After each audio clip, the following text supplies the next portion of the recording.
Welcome to another edition of Mass Mats and Ma'am. I'm your host, the Outlaw LA Red. You can find me on Twitter at JustinHarvey75. You can find the entire show across all social media at MMMshow75. And we're joined by the Lucha Gringo.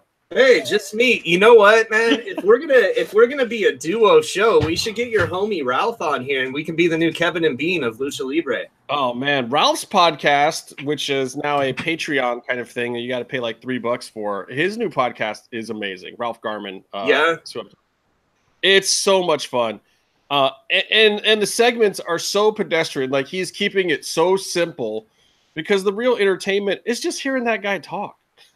Yeah, his impressions are like god tier too. So yeah, we gotta think about that a little bit. Like, yeah, my God, his Adam West is probably the single greatest impression I've ever heard anyone do. Well, he got to be friends with the guy after a while too. I mean, yeah. like he's a huge Batman fan. Like he does his podcast from what he calls the Bat Cave, where he has all of his Batman 66 memorabilia and god damn, have you seen that place? It's amazing. It's actually on the Batman 66 Blu-ray set, which I recommend to everyone. 100%.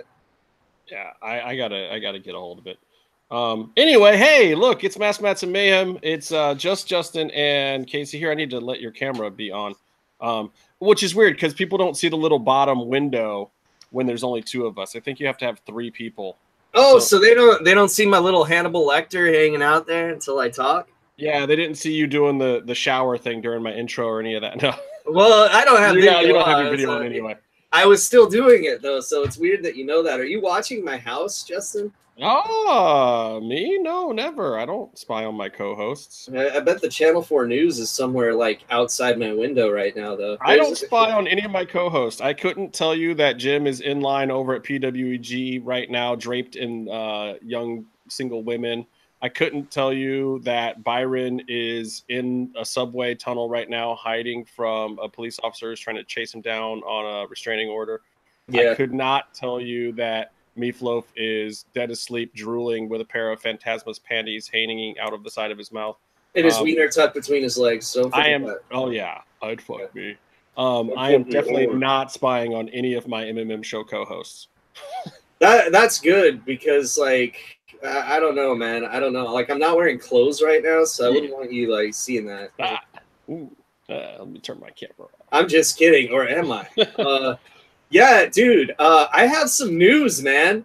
What news do you have? Oh my God. Okay. Fire Pro news or Wing news? Fucking Wing news. What? Okay. How is there Wing news? We never have actual Wing news on this show. Yeah. Hey, just because a company's been dead for 15 years doesn't mean they can't have news. But let me tell you, I am excited because the greatest wrestling promotion of all time, Wing, has started a new website. So maybe when the show's over, or maybe just pop up a new browser window right now and go to www.wing91.us. They couldn't even get a fucking .com for that shit.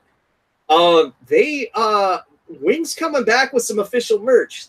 Right now, the website says, hey, we saw that a bunch of US and UK sites are making bootleg Wing merch, which I think is funny when the company, like half their roster is bootleg versions of horror movie characters that they had no permission to use whatsoever. But they're going to sell official Wing merchandise. And, you know, you and Byron with your fucking, well, actually, it might just be Byron with the Lucha Underground Letterman jacket and shit like that. If they have a Wing Letterman jacket, I will buy a Wing Letterman jacket probably. I don't think they'll go that much. They might go for shirts or hats or something, but I've been buying all the bootleg shit.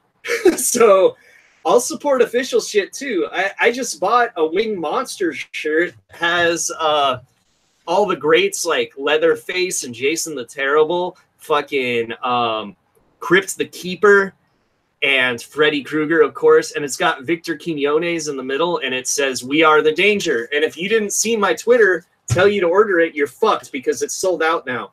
All right, so, but for people who have never seen or experienced Wing, first of all, you're not following Casey close enough. Second of all, explain the promotion Wing, what it was all about. Justin. Did I lose you? Oh, shit. I just lost Casey. Guess he's not going to explain Wing. I will try to get him back.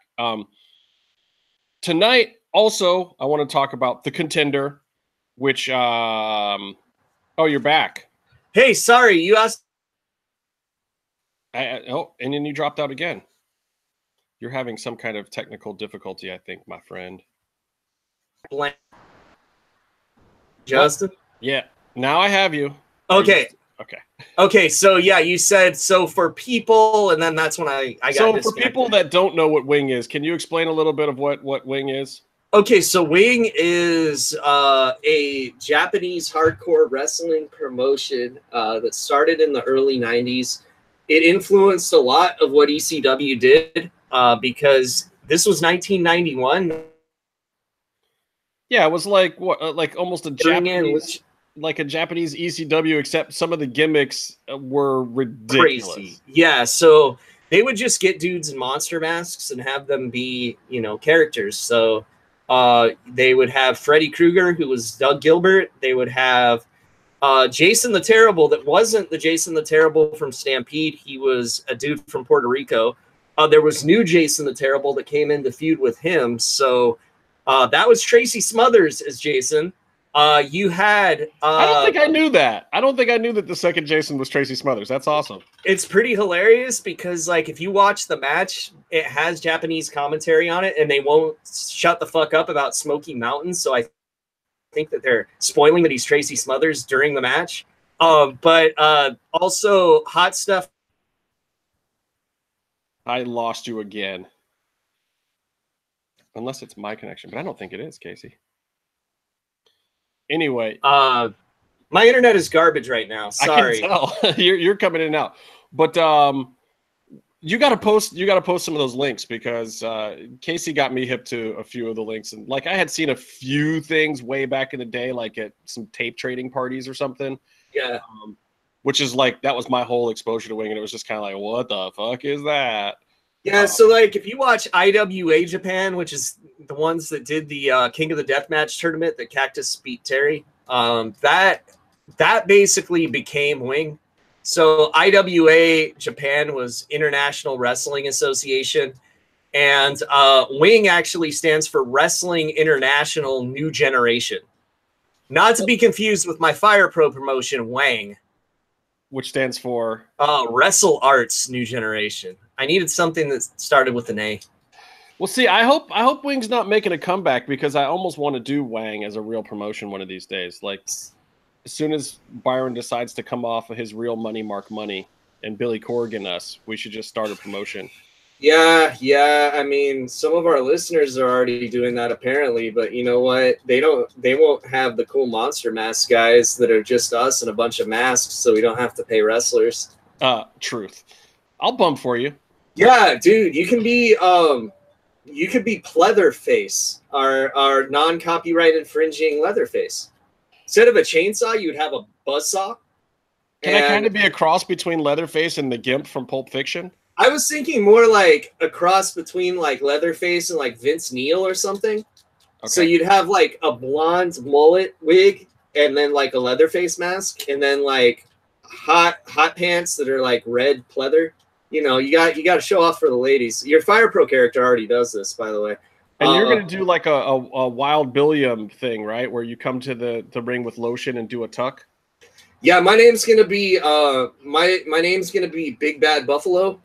And I am going to be a cross between Big Bad Steve and Buffalo Bill. That would be great. And then actually, you know what? I really want to be Roy the Terrible, the Jason the Terrible ripoff. So I might do that, or Sharp Hand Joe. But who's to say I can't be all of these characters in different matches? Because you know what? I don't have to bump. Abdul the Butcher never fucking bumped.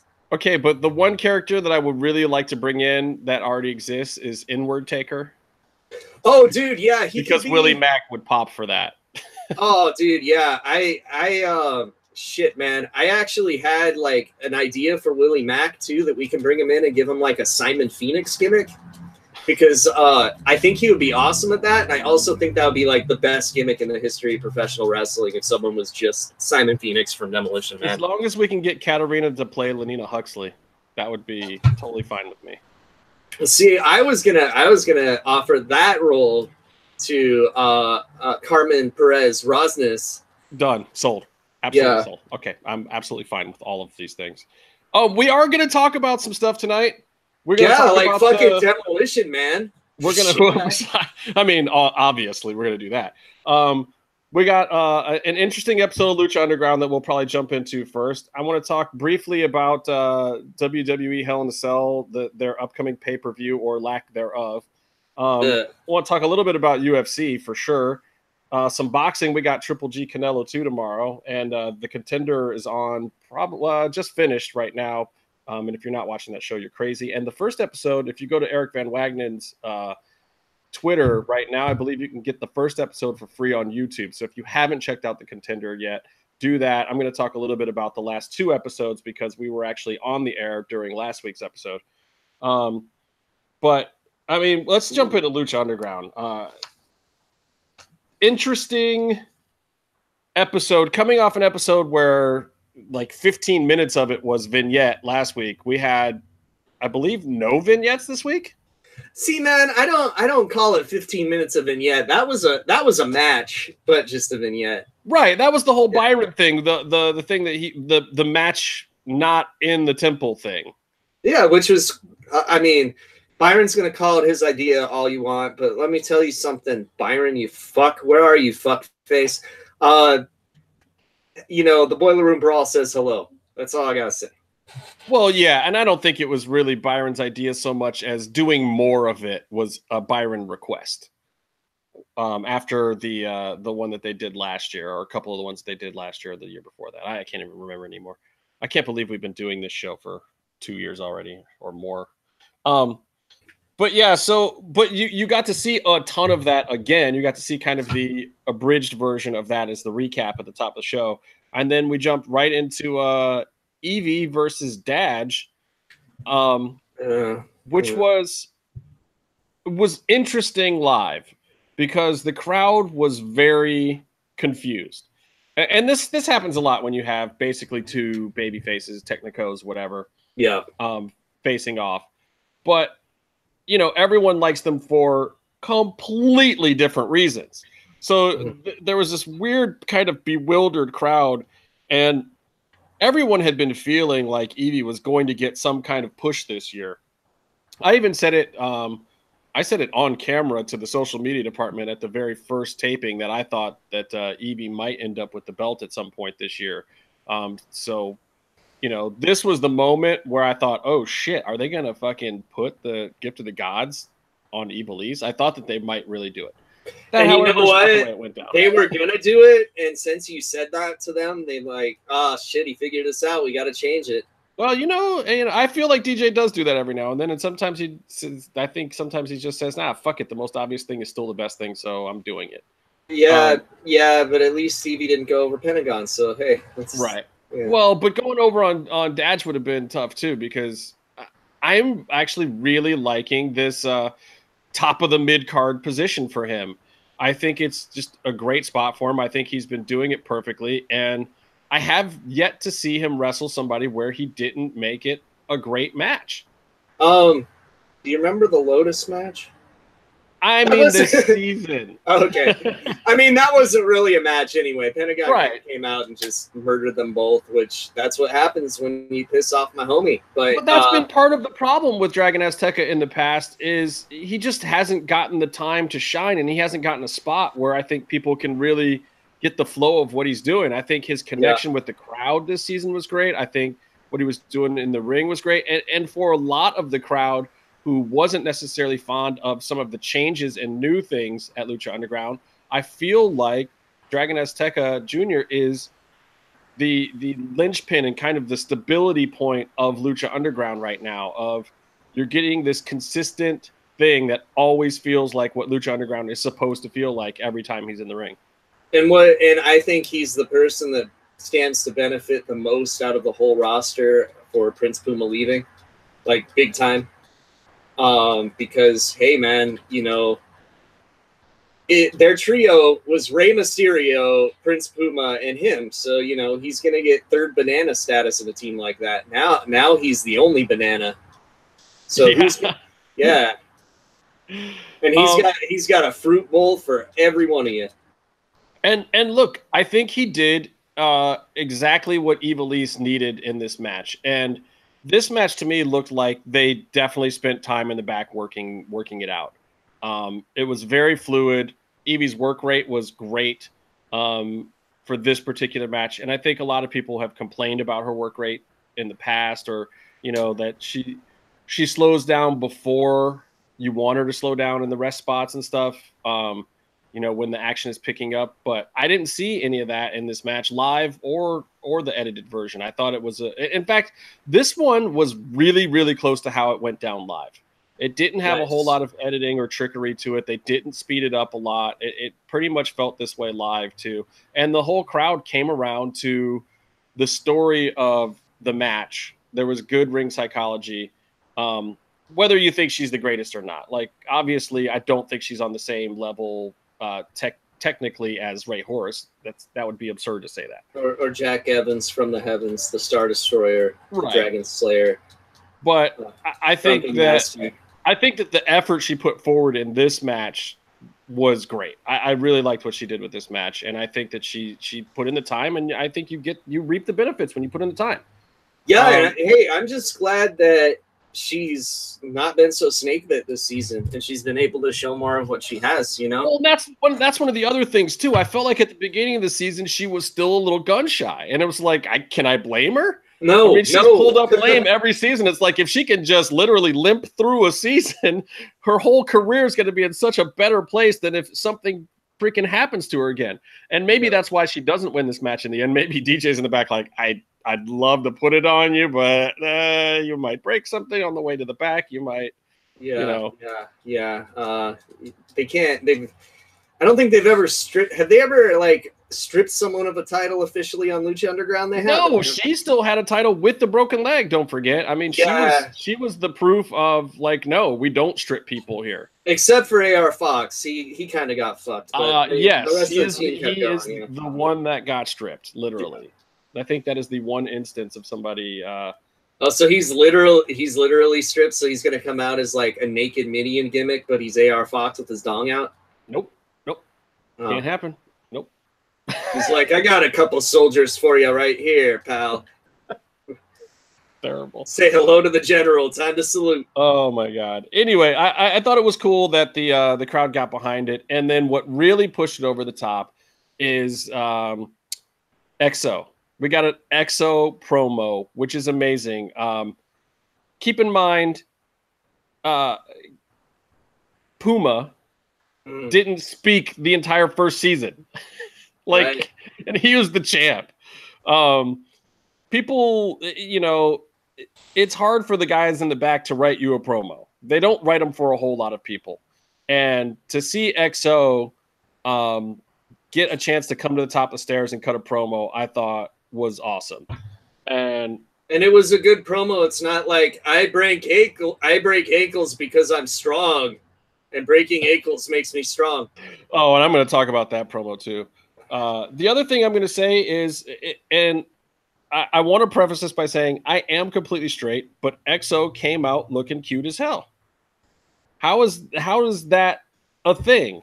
Like, EXO looks good, and I'm not afraid to say it. Hey, there's a lot of liciousness there. And I want to say also, EXO-licious is the mastermind of this trio. It's EXO putting it together. Yeah. I mean, and it's definitely an unlikely trio. Another one, and they, you know, EXO said in the promo, like, look, Ivelisse, you're down with the unlikely trios. Here you go. Let's have another one for you. Most of the time, if you're a tag team that likes each other in Lucha Underground, your life is just fucked up. It's working for the Snake Tribe, though, so that's good. Yeah, well, there's a different power structure there. They have royalty in that tribe. That's true, but they also have shitty Jeremiah, and you know, yeah. But I like this. I like this trios, the Eve Jolicious, as I like to call them.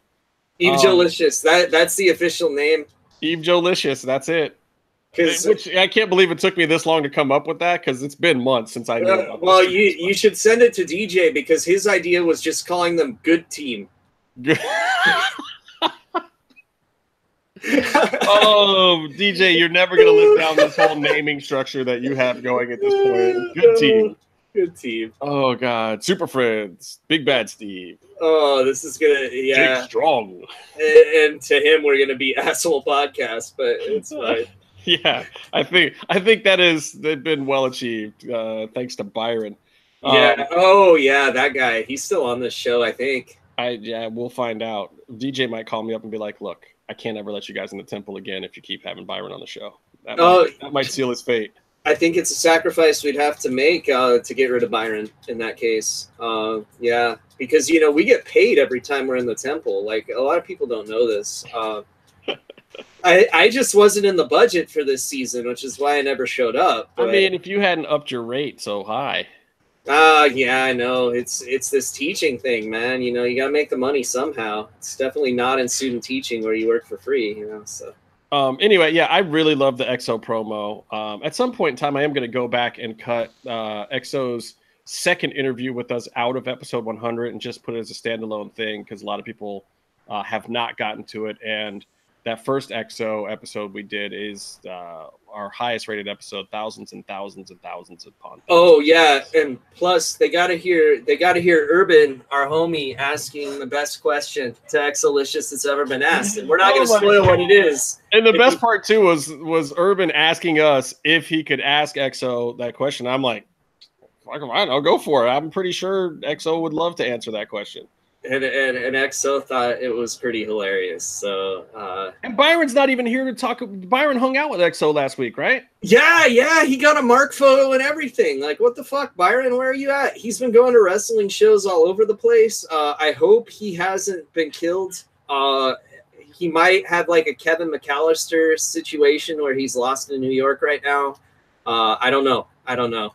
Yeah, I think he's doing the couch surfing thing for a couple more days, and then once he's set up in some new digs, he's going to be back on the show. And he had the Headbangers on his VIP show this week. Yeah, thanks, Byron. For Byron, who's not here. Yeah, why to get him on our fucking show? Yeah, why aren't they on our show? Why is he giving them to Vanilla Ice? They were literally like one of my favorite tag teams of the 90s. I literally almost got thrown out of my friend's house when they won the tag titles because I yelled so loud that his mom got mad. Well, he should get him over here. This Mil Cuerno match, man, it is so weird having Mil with no Katrina.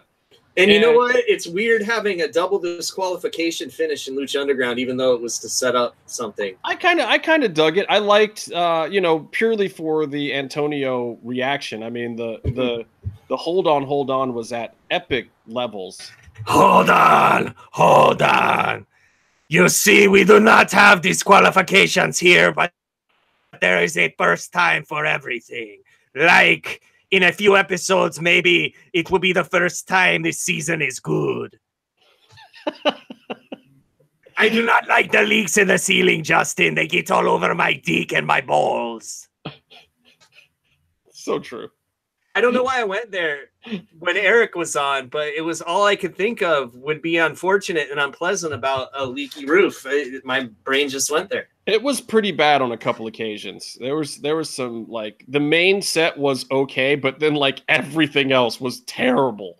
The front waiting area was flooding out, the backstage dressing area, the place where they have their practice ring, like it was dripping every other. I had to shut the place down due to mold, and I am not talking about the butthole mold of King Cuerno that Meef has in his locker. That's true. Hi, Meatloaf. That's 100% true. We miss you, buddy. We haven't talked to you in a while. Yeah, we haven't. It's funny because we talk to Meef all the time, but obviously it's like 2 a.m. in England right now or something. Yeah. That's the thing though. We got to fly over there. We got to bring him back. We got to be the fucking MMMshow British Coyotes. I don't know what they would call us. I don't even know if I want to bring him back. I think I just want to hang out with him over there and talk to him about how great it is over here, and then still not have him get a chance to ever come over here. Or like we tell them how great it is over here, and then we just take them to like really shitty places like Silver Lake. Silver Lake wasn't always shitty. What's up, Zeus? Zeus is in the chat there. Oh, dude, fucking fake Zeus. Let me tell you something, brother. The real Zeus is gonna be at Monster Palooza tomorrow. Just saying. Tiny Zeus Lister? Tiny Zeus Lister is gonna be at Monster Palooza. Is he gonna be dressed up in his Fifth Element president's costume? I hope so, because if he would, you know what? I would rather him be president right now. I'll tell you that much. Wow. Wow, that is saying something, because he's quite possibly the worst movie president of all time. And I got no heat with it. I love it. It's the best worst movie president of all time, but oh god. Nope. You know, I also, just in case my friend Zach, friend of the podcast, is listening, I'm ashamed of you for not seeing No Holds Barred. What? Zach hasn't seen No Holds Barred, and he was the one who came on our show talking about how great WWE was? I think it was before his time. And, maybe he was young for it. I do not blame him for it being above, but you know, like before his time, because I think I was 8 when that shit came out. That sounds about right? Yeah. Like 88, 89? Yeah, it was a long time ago. I was like 8 or 9. I don't know, I was like 30 or 40 then. Yeah, I was just going to say that. Shit. You stole my joke, Justin. Well, yes, poor Marty Elias, our homie, went to sleep again. I like to call it Martilepsy now, because every now and then he's just asleep on the job for some reason, because somebody has kicked and or thrown him. And, you know, I was actually, when this went down in the temple, I was actually very surprised they even did this spot after what had happened to Rick Knox earlier in the season. Because, you know, Rick was out with that shoulder injury the whole freaking season after, like, I think that was the first weekend. Yeah, after Mil Muertes legit murdered him. Yeah. Yeah. I mean, don't get me wrong. Rick is not afraid to take a spot and loves doing crazy shit. So it's half on him for doing it. No, Marty, like, I can just imagine Marty backstage going, oh, yeah, I don't mind Cuerno and Mil throwing me into the stands. Yeah, you know, it's funny. No warning. Rick Knox is the only referee I've seen ref with a cast on. Yeah. Yeah. So, and legit cast too. And yeah. he even came back to Lucha Underground in a shoulder sling and on like a lumberjack or some kind of match, was standing outside doing like the outside ref work. One of those matches where all 3 refs were getting used or whatever. Oh man, I remember when I was a lumberjack, Justin. That was pretty great. Yes, because DJ loves you. Yeah. You know what my name would be if I was a lumberjack? What would your name be? Tall Jack. And they already had Jack Evans. Maybe I could be that Piston Paw Jack name that got trademarked and never used. I don't know. I think I would be Tekken Jack. Tekken Jack. Oh, then you could do like that little thing where he like keeps like hitting his chest and then he falls down and starts like kicking his legs and shit. Exactly. Fucking hilarious. That would be my move. Just the wild arm swing, then the fall. Oh, great character. Well, Tekken, masterpiece of a game. I still haven't played Season 2 yet because I'm playing Spider-Man, and it's the shit. Oh, you guys suck, man. I'm over this Xbox thing. I got to get a PS4. Yeah. Anyway, yeah, so next week we're going to have the 3-way dance, as they would have said in ECW, with Pentagon, Mil, and Cuerno, which I think is good because at this point in the season, you know, and being there live especially, it was just like, man, nobody's getting heat on Pentagon. It's not possible. Like, the crowd is just 100% behind him. Anybody on the other side of him, in everyone's mind, is being squashed and is a jobber. Doesn't matter who it is, you know? Rightfully so. Rightfully so. Barring the Undertaker showing up, like, nobody is getting over on Pentagon in Lucha Underground. I don't know, man. I don't know. Like, maybe Jason the Terrible, but I feel like the Temple would know who he was. You know, maybe. They'd be like, who's this guy who looks like Matanza, but good? It would take something rare and unusual at this point. So, so to me, it's like, yes, Mil and Cuerno both deserve to be there. Super weird, again, without Katrina being there. And at first, the crowd didn't notice because none of us knew that anything happened to Katrina. Well, you know what, Justin? I myself am rare and unusual. I just had to throw it. Well, that's why everyone was wearing Where's Casey shirts by the end of the season. Yeah, that's true. I actually, wish Matt Stryker would have worn one, but you know, whatever. I didn't give Matt Stryker one to wear. That's my fault. I should have. He probably would have just to fuck with you. He actually had a shirt that said "Don't come, Casey," because I know I'll fucking lose. Yeah. Oh God, that's got to happen one of these days. Yeah, he can come on the show whenever he wants. Like, yeah, you probably schedule it during like Monster Palooza now. God damn it.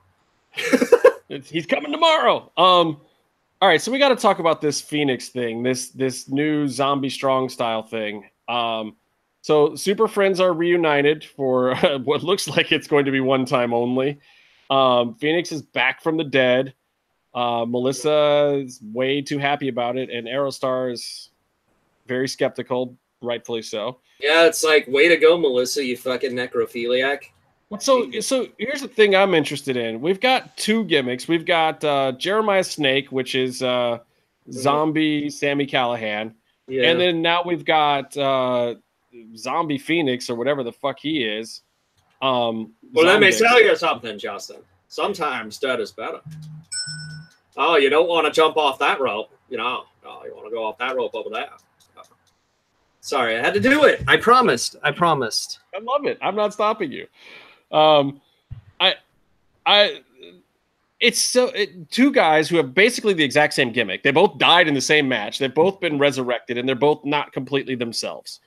But boy, talk about two completely different interpretations of what that equals. Fenix walks. Both of them actually are kind of doing like this zombie walk to the ring thing, but then all of a sudden they're running fast as shit, which is bizarre. But Fenix has this slobbery drool thing going on. Yeah. His lip is doing this thing the whole time. And you may not see it all in this match, but I can tell you, and I will spoiler this, Fenix's wrestling style in this new gimmick is fucking amazing. This zombie strong style lucha libre thing that he is doing is off the chain, and it is by far my favorite presentation of Fenix anywhere. Which is good, because from this week, people were talking shit and calling him Lucha Festus and stuff like that. Which, it's not the same. It's not the same. Why is it not the same? Because Festus was actually supposed to be, like, retarded or something. Come on. Fenix, no. See, okay, so for those of you that don't remember Festus, or luckily weren't watching at the time, he was a mentally challenged hillbilly character who would be in a near catatonic state unless the wrestling bell rung, and then that made him crazy and mean. Oh my God, I do remember that character. Okay, cool. Oh, so, wow. He was basically when you play Pop Goes the Weasel for Curly. Yeah, exactly. That's great. Yeah, let's hope that Fenix doesn't go entirely that route. My question is Melissa Santos humping him while he's like this? That's the question that really needs to be answered. No, because when Daj smells vag, he comes running. Did you see how fast he got out there at the end? He was like, oh, your old boyfriend's all jacked up. Let me come over here and just walk you out. Yeah, he's trying to get all up in that shit. I mean, he moved on her with the firstness. I like to see where that's going. That's why to fucking feud with the Lotus Tribe. It wasn't because his master died. He was just trying to get laid. No, and I think that's a hot couple. Like, look, I know IRL she's with Cage, which is ridiculous. Like people doing the Cage stomp, the Terminator stomp for, you know, the storyline. They're like, come on, guys, let it go for a minute. Cage is never going to get Melissa in this show. They're not going to give the hot Latina to some white dude on El Rey Network. That would just Justin, just wait until all the wrestlers are white dudes, Justin. Which is by the end of next week. Yeah. It's gonna happen. Season 5. Actually, I have a feeling that Lucha Underground will be a much browner place in season 5. Oh, dude, are they gonna bring back that catering truck that gives everyone diarrhea? No, not that kind of brown. Oh, okay, good. I meant a lot more performers from south of the border. I think for several reasons. I don't know if you've been catching any of the MLW stuff, but now they're playing the whole Fenix and Penta going to WWE as an actual angle over there. I hate that because that makes you look Bush League, in my opinion, man. I don't like it. Especially since I find it weird, but at the same time, like when you're that promotion, that's what you do. I mean, ECW used to do that all the time. They jump on the hot angle or make something behind the scenes, you know, seem like a shoot that's not, when it's clearly a work by the time they're using it. See, that's the thing, though, is that ECW was perfectly happy being Bush League, and MLW just tries to be something else. I don't know. But ECW was the best and was not Bush League in any of our hearts, mind you. Fucking second greatest wrestling promotion of all time after Wing. Yeah. And I don't see anything wrong with them giving it a shot. I also am not going to say that I think it's great. But I will say this. I think that Pentagon and Fenix absolutely should go to WWE. I think that everyone what's up, Alexis? I think that everyone should maybe let go of Lucha Underground a little bit. Like, for me, I feel like I get it now. I know where Lucha Underground fits in the grand pantheon of wrestling. It's not going to be this epic thing. It's not going to be ECW like a lot of us had possibly hoped. But it did restore a lot of my faith in wrestling. And I think it can still be a place where, you know, if you're an up-and-coming talent or you're a guy that maybe was in the big show for a while and, you know, you're looking for something where you can still stay involved, like what Paul London and Chavo and some of those guys do. And even Morrison to a certain extent. Like, I think it's a good home for guys like that. I think it's a good place for these up-and-coming talents or for more international, especially, you know, Lucha Libre guys from Mexico, where they can get a push from great writers, great producers, great directors. And I honestly almost think that people need to stop looking at Lucha Underground to be more than that. It's never going to be a full promotion. It's going to be a show, especially with their new talent structure of letting people come in and out. It's going to be a show where people can get over, where they can get in some time, where they can have people write good stuff for them. And I think you just leave it at that. Like, I don't think anybody should have aspirations of it being more than that. That's just my opinion at this point. And I think once people start taking it as that, it will become fun again. It'll become fun, you know, if they lose a bunch of these guys, like, come on, you see what they're doing with Cuerno and Mill this week. You know, like if all of a sudden those guys got called up and they were in WWE or left Lucha Underground or something, that's almost a blessing. You know, they got to bring in fresh blood and new things and new and exciting things. And preferably keeping, you know, 60 to 70% of that Lucha Libre based would be nice. They had their issues with that this year, but, you know, going forward. Have we talked about Gilbert El Boricua on the show yet? I don't believe so. Okay, so I'm going to do a something that Case Fabe usually doesn't do over here. CMLL, Ricky Banderas showed up, and he is now going by his real first name of Gilbert, and he's Gilbert El Boricua, the Puerto Rican. So they haven't done a whole lot with him yet. Like, a lot of people think he's going to join Clan Chaos because they're his homies, and it would kind of make sense. You know, that's like Sieber and fucking Charlie Rockstar and shit like that.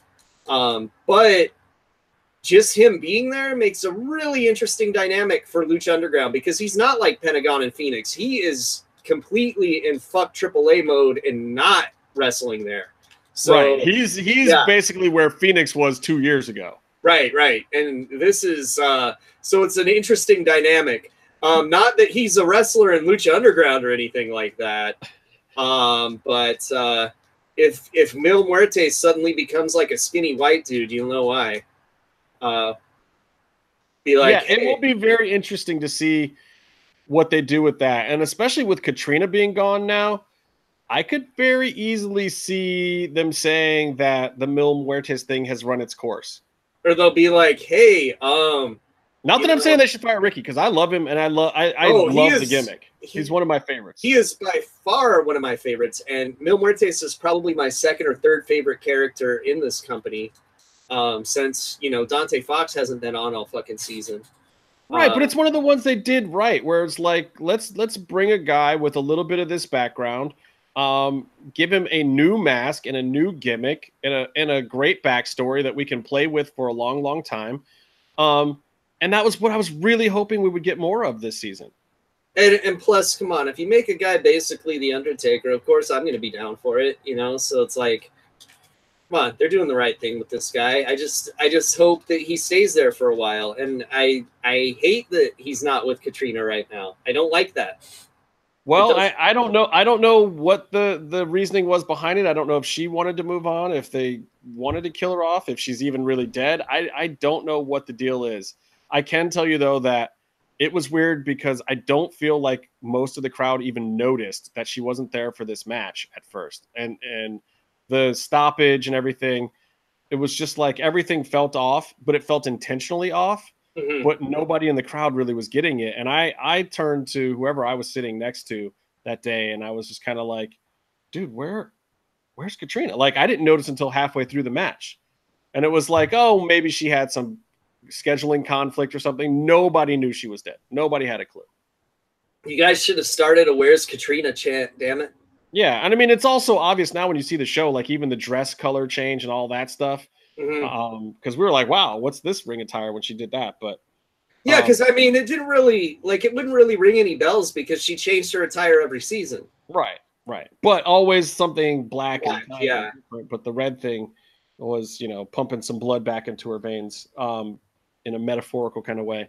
So this match, the Jake Strong, whatever promo at the beginning, Jake aside, this is one of the most WWE things I think I've ever seen in Lucha Underground. And I have to say, when EXO did it at the end of a match, thumbs up. Mm-hmm. A wrestler coming out during the entrances for the other wrestlers and cutting a promo, not something I can say I think I remember ever having seen in Lucha Underground. Also don't think Jack is the guy to do that promo. And all the content of the promo was fine. I think his delivery of it was fine and everything. It just felt like a formula for a different program. It did not feel like it should be on this program. And this might be the budget hurting them. This felt like it should have been, you know, an Office segment with Antonio or some other kind of vignette or something. I don't know. Right. Yeah, like I don't know, like if someone's going to be doing an in-ring promo, I'd say it does make sense for Jake Strong's character to be that person, just because, hey, I'm a wrestler. What do wrestlers do? They do promos in the ring. I don't know. He says that wrestlers are always better than luchadors. That's bullshit, man. Well, I mean, that was the entire point of that promo, was to get that heat. Because I think the crowd, I think they were like, shit, he was getting over. Especially with the indie wrestling fans. There was a lot of PWG fans that were coming to tapings. A few juggalos that were really into him for some reason. Oh, dude, the juggalos are great wrestling fans, man. No, but I'm just saying they were the ones into Swagger. The more traditional Lucha Libre fans were not as into him, but we're still kind of cheering and playing along with the fact that he was getting a good response. But for whatever they're doing with him storyline wise, it's obvious that they needed him to get some more heat, and it worked because, you know, at first for a second it was kind of X-Pac heat, and then it was like, whoa, wait a minute, you're putting down Lucha Libre now. You're not even just putting down these particular fighters. And then that definitely got some heat, and this was the moment where people started to turn on the whole Jack Swagger character or Jake Strong character for sure, and which was intentional. Yeah, and I mean, it's such a horrible statement to make. So of course it's gonna get heat. I like it. That's good writing, because even like I hear it and I'm like, oh, you dick. Even though I know it was written for him, and I know he fucking respects Lucha Libre, and he's been wrestling luchadors and having good matches, except when he breaks their ankles, that horrible man. But yeah, I don't know. I look forward to seeing, hopefully, the two people that break people's bones fight each other, and then maybe we'll learn about Lucha Libre being the best style. Well, I mean, I certainly think at some point they have to acknowledge the similarity in those gimmicks, and I have to hope that it's intentional that's kind of leading somewhere. Well, you know, I've been wondering where the Marty the Moth thing was leading, but it looks like he's finally maybe coming after Pentagon. I think. Well, I don't know what he's coming after. We'll see. Oh, the last thing about the match was obviously the Fenix turn at the end. Oh yeah, because you know what? Sometimes that is better. But yeah, you know what, man? I gotta hand it to DJ. If you would have asked me like an idea and I would have said Pet Cemetery wrestling angle, you know, people would think I was crazy. And now he did it, and people are like, "Oh, this shit's cool." So hats off to him, because Pet Cemetery, one of the greatest movies ever made, one of Stephen King's most creepy fucking novels.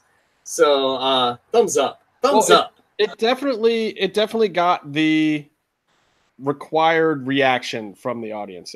Jim just sent us a picture. Do I dare open it? Oh god, it's probably his dick again, dude. Oh no, he's just at the Globe for PWG. Oh, good for him. Good thing he's wearing pants this time. I thought he was going to be him bathing in women. This guy sends like more dick pics than Seth Rollins to the rest of the show. I don't know why. And then he never comes on the show. So we can never say, "Hey, sweet dick, bro," because he's not on here. It's never going to happen. Anyway, he's at PWG tonight. So, but yeah, look, this heel turn, very effective. Drago and Aerostar, perennial favorites, of course, and then pushing Melissa Santos. Yeah. Casey might be the only one to have a positive reaction to that. I gotta say, most people were shocked and horrified. Like I'm pretty sure I gasped. I was not expecting it. I prefer this personality for Fenix. I think he's doing everything right, you know. So yeah, it works too, man. Like I said, I'm not afraid to spoiler it. Just keep watching this incarnation of Fenix, this heel Fenix. So worth seeing. Zombie Fenix, Fenix Dark, whatever the fuck you want to call him. Amazing, good stuff.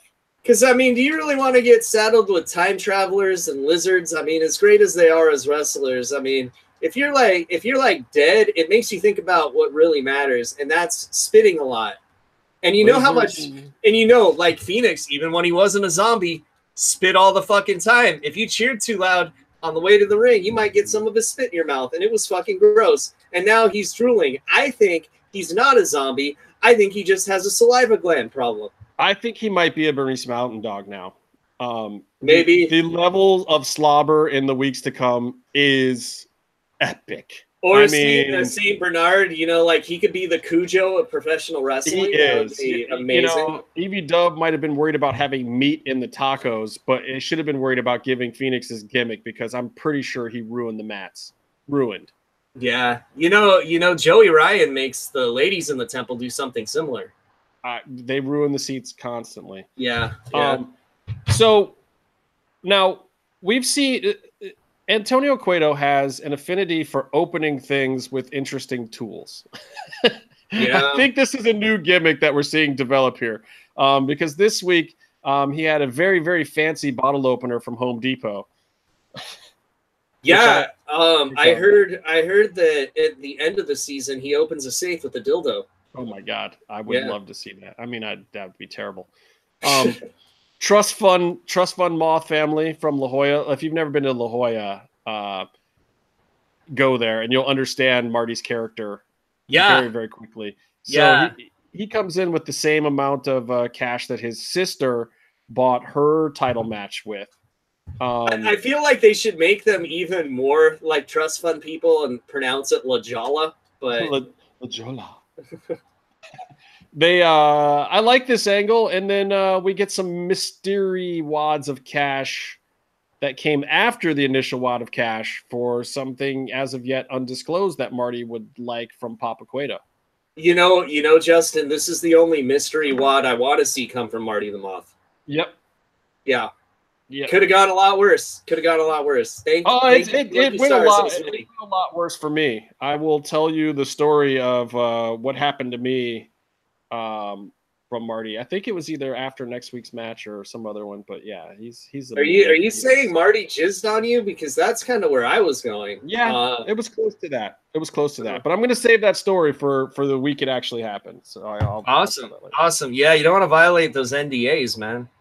Oh my God, this is not covered under any NDA, though my lawyers are working on it right now.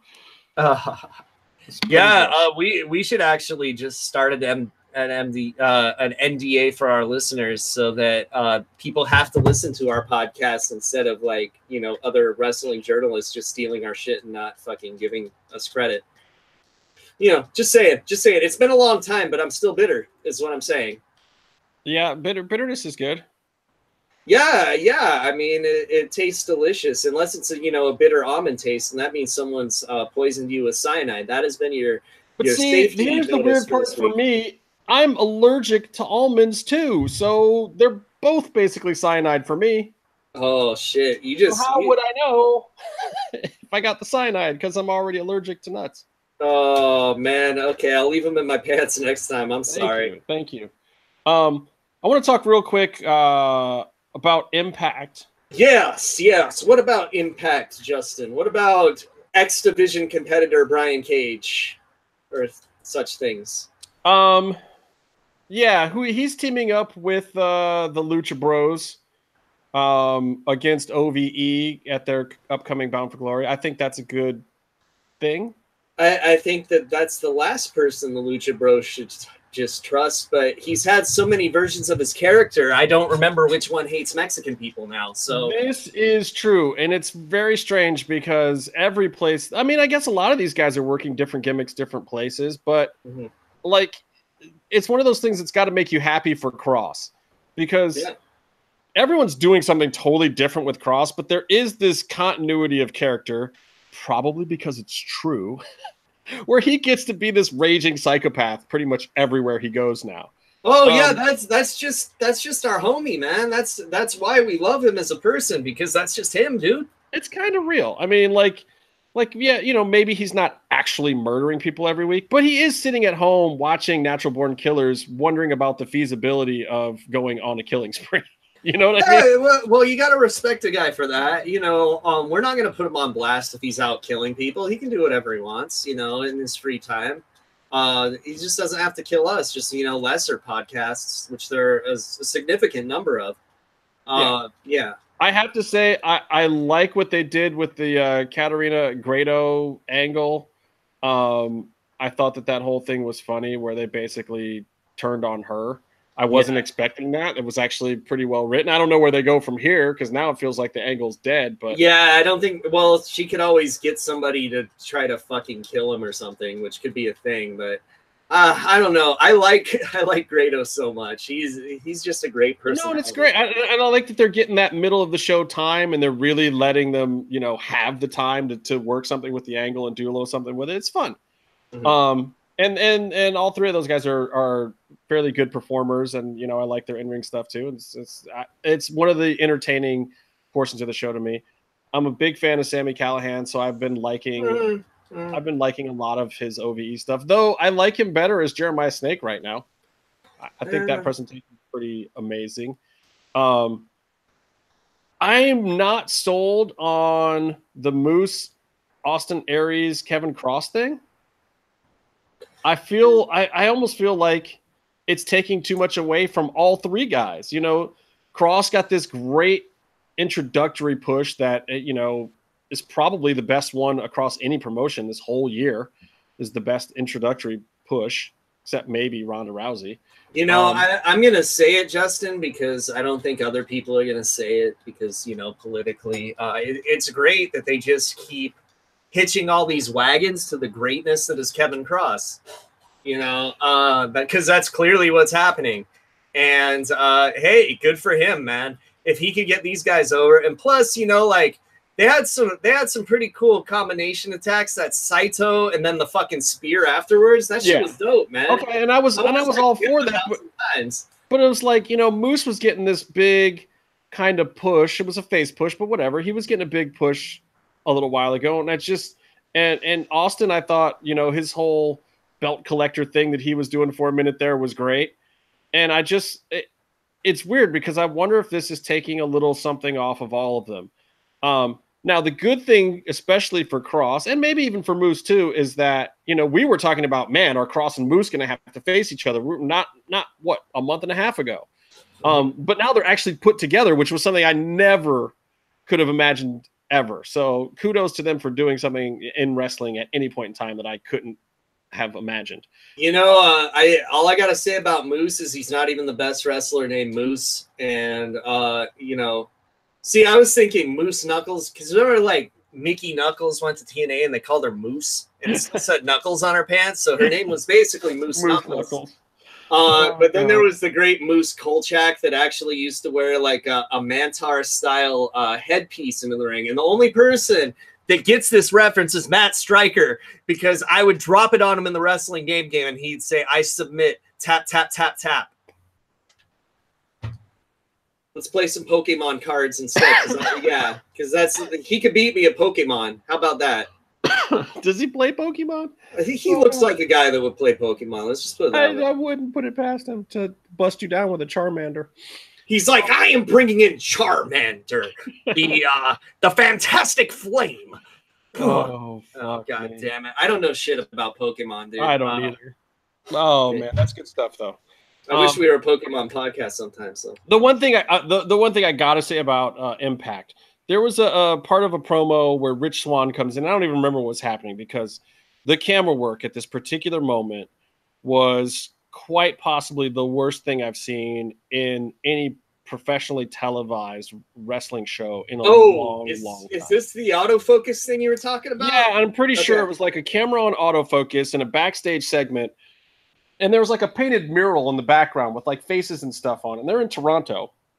So I don't know if these were Canadian locals or whatever, because a lot of times you don't fly camera people up to Canada because it's just I bet it was Rob Viper's fucking ass. Oh my God. I don't know what went down, but all the wrestlers in the foreground were soft focus and the background was perfectly in focus, which is usually means you put your camera on autofocus because no actual operator's that stupid. Yeah. But my other problem is this is a taped goddamn show. How do you get to air with that? Like, I would just cut the whole fucking segment. Like, fill with something else. Play one of your old clips of when, it was TNA Impact and the X Division was the best thing in wrestling. Like, yeah, showcase all the WWE stars that used to be there again. Yeah, I mean, they like doing that. Oh God, they did it again with their Hall of Fame promo. Like, hey, let's show you, the Dudley Boys going into our Hall of Fame and Jeff Jarrett going into our Hall of Fame before they went into the WWE Hall of Fame to announce, that we're doing another one this year. Like, who are they putting in it this year? Oh, fucking Kevin Cross. Already. That would be amazing. This would be all I want is whoever gets inducted to get killed by Kevin Cross during the induction. Like, that's how I would write it. They should do that. Like, a Saito slam through a podium and a steel chair at the same time kind of needs to happen. And then he takes the Rolex and just like fucking puts it in their mouth and then hits them in the back of the head so they swallow it. Yeah. Fucking amazing. I was a little mad at Mundo for not really selling the cross jacket or whatever that hold is this week. I thought they were boys. Maybe he's kind of no-sold it a little bit there. I was like, come on, Johnny. You're supposed to kind of go out from that, bro. Johnny's too nice of a guy for me to suggest what I would normally suggest when someone no-sells a submission hold like that, which is cinch it in. Yeah. No, and again, him and Cross are friends. I know. Kevin was probably just like, come on, man. What the fuck? Fucking sell it, man. No, yeah. Cross, yeah. I don't think Cross would hurt him with it. You never know, though. Hey, you know what? Being friends with Kevin Cross is just means you're living on borrowed time instead of being in his sights immediately. You know what I mean? So, well, next week is the first Mexico episode, I believe. So that'll be interesting to see. It's going to be we'll definitely cover it. It's going to be a lot more Lucha Libre feeling Impact, which is probably good because right now, this episode in particular felt very light on talent. They've had a lot of people kind of disappear. Dude, these Mexico tapings sound pretty good from the hints that Rob Viper was dropping on his Twitter. So there's going to be some good wrestlers there having some very good matches, and you do not want to miss it. Yeah, I'm fucking chilling for Impact right now, okay? That's how good it sounds. It's been a different world. Like, and look, Impact is clearly a televised indie at this point. It's not like, you know, the #2 brand out there like it once was. But I don't know that that's a bad thing. And I kind of like it, and it's fine. It's like, look, they're going to make missteps, but they're trying stuff. And some stuff is sticking and working, and some stuff is garbage, and then they just don't do it again. Sometimes they do it again. I don't know. You know, but it's keeping it fresh and interesting. I think they're trying to bring in the right talent. I still love the LAX angle that they're doing. Like, and Conan is going to get back in the ring and wrestle at Bound for Glory too, which should pop a number. I think a lot of people, especially people who listen to this show, will be interested in that. Oh, I hope he throws a shoe at somebody, because that is the home of shoe throwing Conan. Oh man, I hope that's all he does is throws a shoe at someone and pins them. We'll see. All right, so last wrestling thing I want to get to. I'm not going to spend a ton of time on it. I want to talk a little bit of WWE. Last week, Shawn Michaels, who was announced, came out and did a little bit on the whole like Triple H versus Undertaker thing, and his predictions that, you know, he's the one guy that predicts that Triple H will take the Undertaker. And then Undertaker actually comes out, and the heat between the two of those guys felt good. And I was like, wow, these two old fucks, really? They're popping a crowd with this tired old angle. And it worked on me. I was like, damn, I'm kind of stoked. I gotta also give props to Taker for the sick shirt that he wore at Flair's wedding, because it was a pretty badass shirt, man. Like, I want it. Like, wherever you guys can find that button up Taker was wearing, let me know. I want to buy one. You know, what is equally as surprising is if you go and find pictures of Kane as a mayor now, it's weird. He's like old and fat and a mayor. I just love that not only did Ric Flair never learn and got married once again, Undertaker was at his wedding and nobody got Tombstone. That's why you invite Undertaker and not Kane to your weddings. Right. Exactly. Because that's the way it's supposed to go down. I don't know. And this week they brushed off Mick Foley, who is now going to be it's the 20th anniversary of him doing dumb shit in the Hell in the Cell. So he's going to be the referee for Roman and Braun, who neither of which are going to do anything that epic, I don't think. I mean, I hope this means that he's just going to pull a barbed wire bat from under the, well, they did 2x4s there. Barbed wire 2x4 from under the ring and drop it in the center of the ring and say, have at it, gents. That's how he should ref this match. I feel like there is a big spot of some kind coming. You know, we've seen these guys turn over ambulances and do big table spots and stuff. But, you know, the way they do them, they're huge guys. You know, they're not going to be, I don't think they're going to be falling from the top of the cage or anything. But you might see something crazy like Braun turns over the entire cage or ring or something crazy like that. You know, he lifts the cage up or something crazy. I gotta say though, Mick Foley was a good ref for the Hell in a Cell match between Nash and Triple H, which is a lot better than it sounds on paper. That was actually a kind of good match. I liked the weapon work they did in that because it all made sense and they kept going back to weapons they had instead of just pulling new shit out. And I like that. And somebody got stabbed with a screwdriver, or they tried to, and that I always love that. That's why I love that War is Hell match. More screwdriver stabbings in professional wrestling.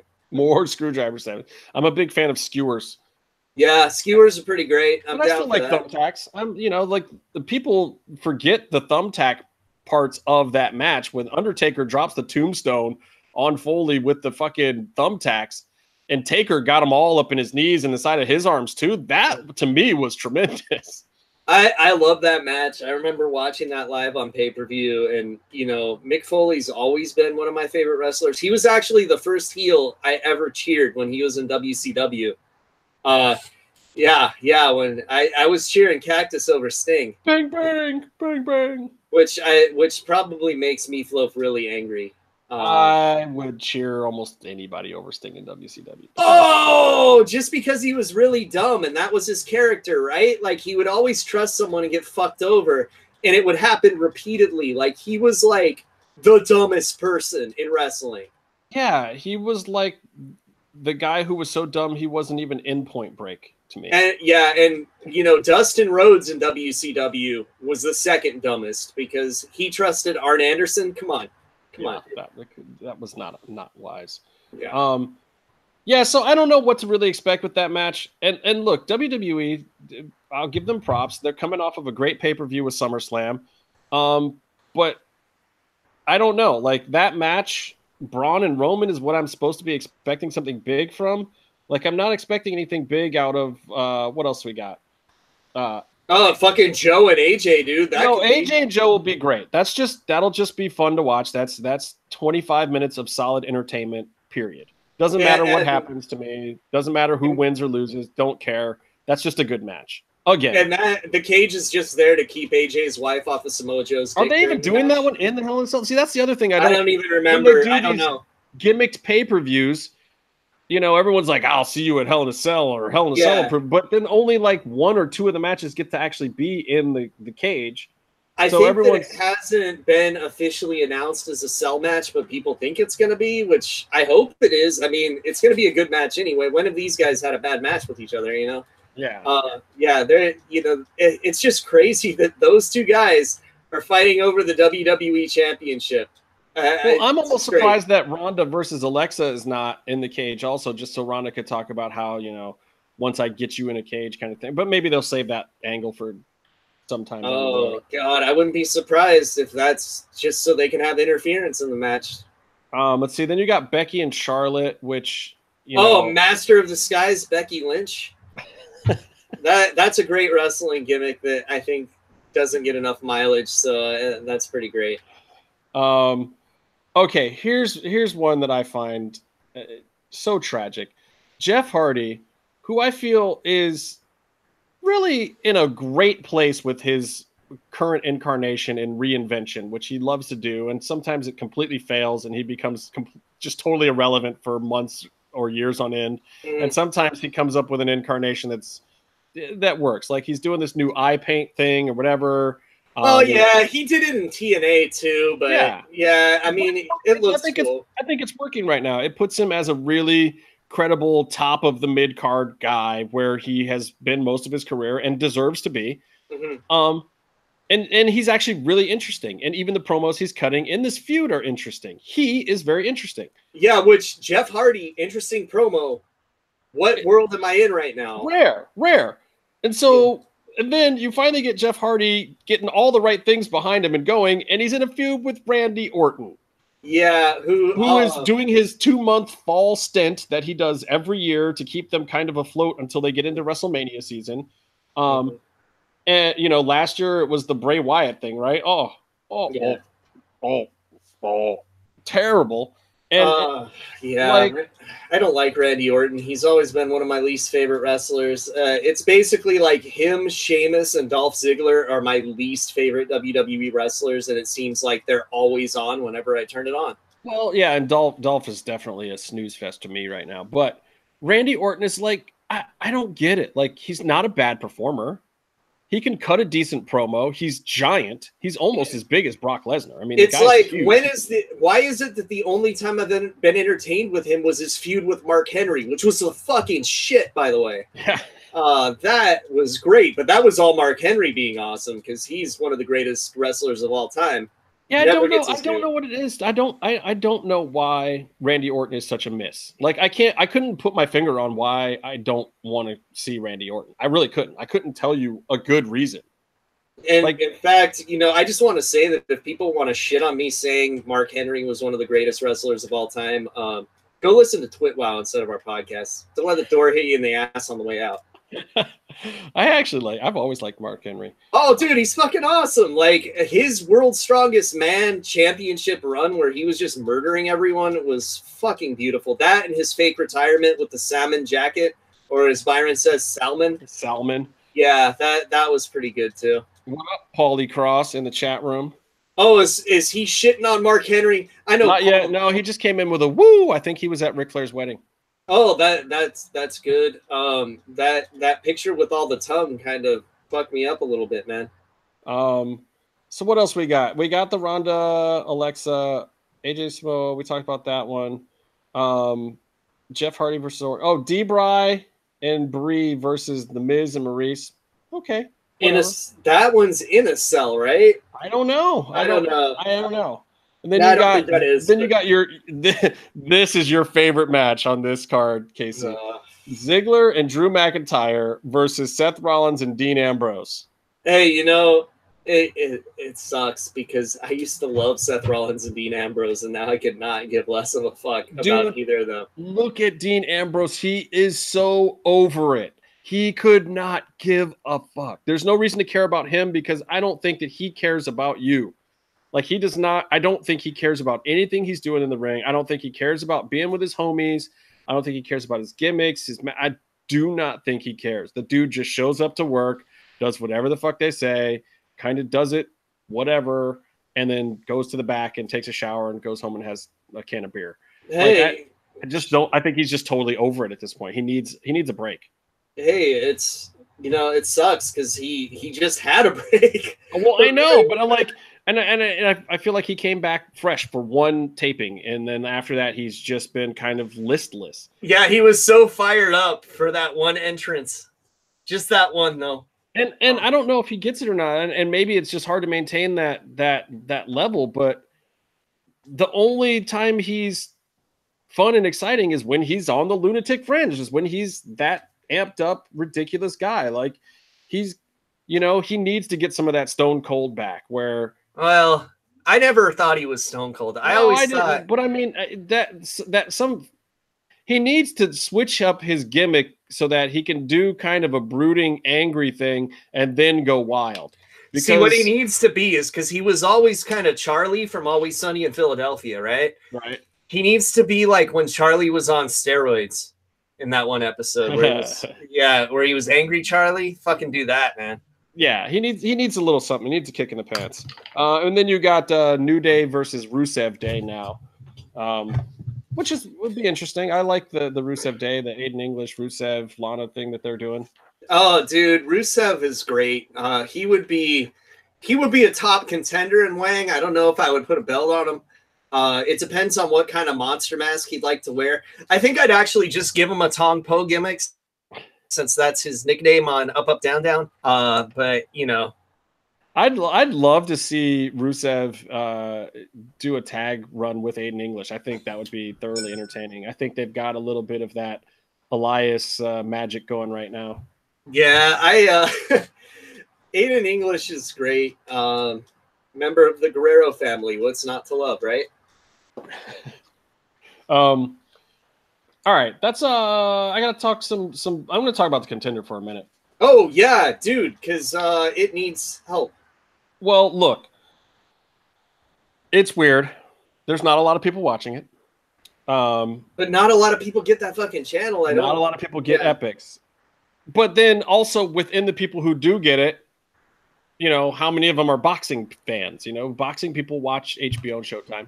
But that's also the reason why they're putting this show on Epics, is to try to get those people to subscribe. And it makes sense. It's a loss leader for them. It's like they're doing something of a high quality level to bring people in, and you got to have a few of those flagships early on. It's the same thing with Lucha Underground and El Rey. Maybe it's just Van Wagnen's calling card now, as he gets to be the guy that makes these great high quality shows that are there to prop up a whole network, as opposed to being on a network that can prop up the show. But I got to tell you, it's definitely one of my favorite sports reality shows of all time. And I've made a few, and this dwarfs it because of some of the stuff that they're doing. This Michael Moore kid who's from Cleveland is clearly their reality show villain, but they're not playing him that way.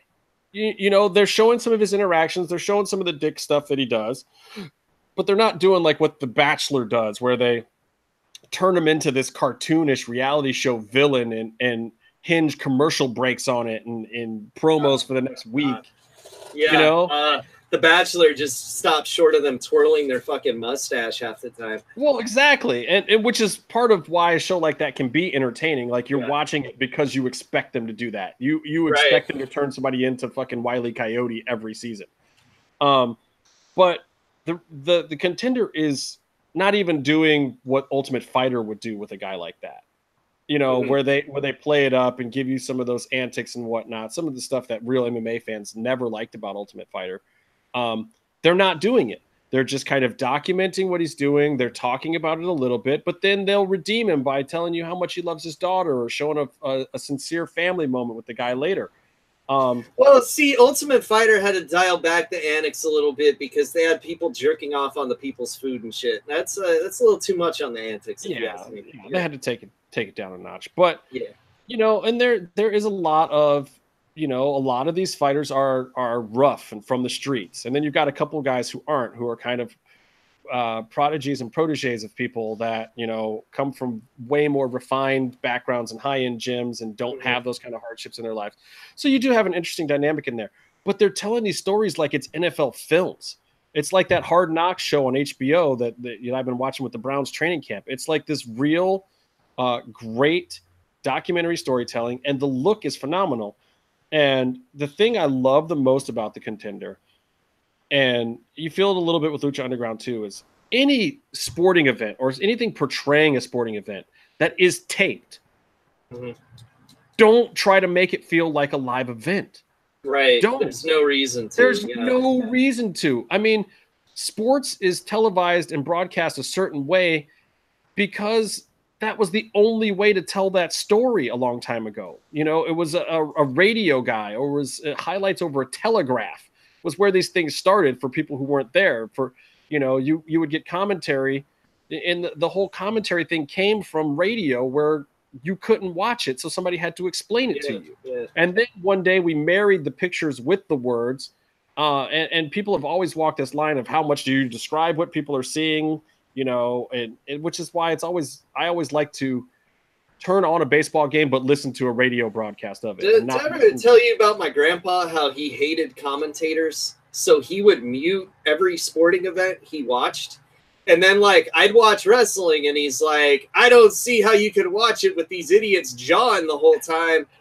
Well, and it almost makes me feel like, man, I wish there was a way to do wrestling that way, where you didn't have the commentary the same way. Because in the Contender, you don't have the commentary. They're playing the fights real time, but guess what? In boxing, there's moments of lag. And when you're editing it, why have moments of lag? Instead, they cut to Andre Ward in the crowd telling you his thoughts real time to Sergio Moro, who's sitting next to him.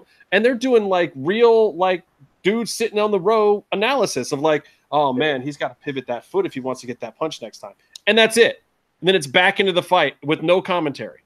And then they'll pop out to one of the cornermen you got to pop the jab and move underneath him. And then they come back into the fight. So you're getting just these little clips, and it's telling a complete story. And then, you've had the background package with the family in the locker room because they don't do any home follow. Everything is all at the camp. Everything is all in the building. The interviews where they talk about their lives. They did one weird thing where a guy went to a dog pound or something this past week where I was like, I don't know about that. But there's no home follow or anything. It's these guys telling their stories, but you get completely engrossed in it like you're reading a novel. And it's the least insulting version of any kind of reality TV that I've ever seen. And I make the shit. So I've just been. And some may say Justin's shows are the most insulting. No, actually, some of them are. That would actually go to Byron probably. No, that's probably for having the headbangers on his show and not ours. That was a pretty big insult to us. That was fucking low. I'm not gonna lie. That's a dick move, man. So anyway, I just the way they're doing the storytelling on the show, and this isn't me sucking off EV Dub at all, because believe me, if it was crap, I'd be more than happy to tell him. We would just make fun of him to no end, just like he makes fun of Roach and DJ doing Big Brother stuff. And they make fun of him doing the Contender and all sorts of shit, or the Celebrity Apprentice shit. Look, we all bust each other's balls to a certain extent, but this show is really fucking good. I just don't even know how to say it. So anyway, go to EV Dub's page. I don't have the link. Maybe I'll post it later, but it looks like they're running the first episode of the show free. I think the second episode is a little bit better, but the first episode's pretty good. The fight just isn't the same quality that the second episode's fight was. And all these fights have been good so far. I say don't retweet it. Make them find Eric Van Wagenen's page, because if you listen to this show and you don't follow Eric Van Wagenen, you're fucking up. Yeah, kind of. This is a little bit of a Eric Van Wagenen appreciation show at times, but that's because we genuinely like some of the shows that he makes. Yeah, and he's a good dude, man. Like he's a great guy and a great guest on the show. So I'm gonna hit up a couple of things about these episodes. Episode 3, like I said, was on when we were recording last week, so I didn't talk about it. But Michael Moore, who's the homeboy from Cleveland, who's also kind of the villain on the show somehow. Yeah, he's the guy that made Bowling for Columbine. If people not that Michael Moore, totally different one. Okay, yeah, I was wondering what his ring shape would be like. So. Oh God, wow! Physically, completely the exact opposite. Oh, that's good for boxing, definitely. Yeah. He faced off against Malcolm McAllister last week. Who a lot of people thought had a chance. He's this real kind of spiritual guy. He had some messed up shit in his past. Like Malcolm tells this horrifying story of his father hanging his mother upside down by her ankle and threatening him and her and the family with a gun until the cops came. Man, there was another really horrifying story I heard that his family left his brother Kevin home alone when they went to Europe once. And then there was another one that they left him in New York by himself. Oh, totally similar to that. Totally similar to the white child of privilege being left behind on a family vacation to some awesome place. For those of you that don't know, Malcolm was Buzz McAllister's real name in Home Alone.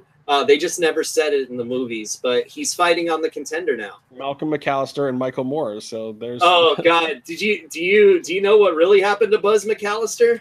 No. He did a documentary about how he's in love with Condoleezza Rice, like actually trying to get like yeah, it's amazing. People should look it up. It was on Amazon Prime and I didn't watch it, and I don't think it's on there anymore because I don't think I'd be able to take much of it. But yeah, he looks exactly the same as he did when he played Buzz, maybe just a little more heavy set, and he's in love with Condoleezza Rice. You know what is on Amazon right now is the final version of Bobby Razak's movie about my homeboy Charles Mask Lewis. It's just called Mask, I believe. Oh shit! Did that just go up, dude? I've been wanting to see that. It's been on there for a couple of weeks, and the ending is a little more telling now. The original ending, when he just had it up on Vimeo and when he premiered it a couple of years ago, didn't have kind of the end of the story with the Tap Out clothing brand going to WWE and kind of where the other guys are at now, and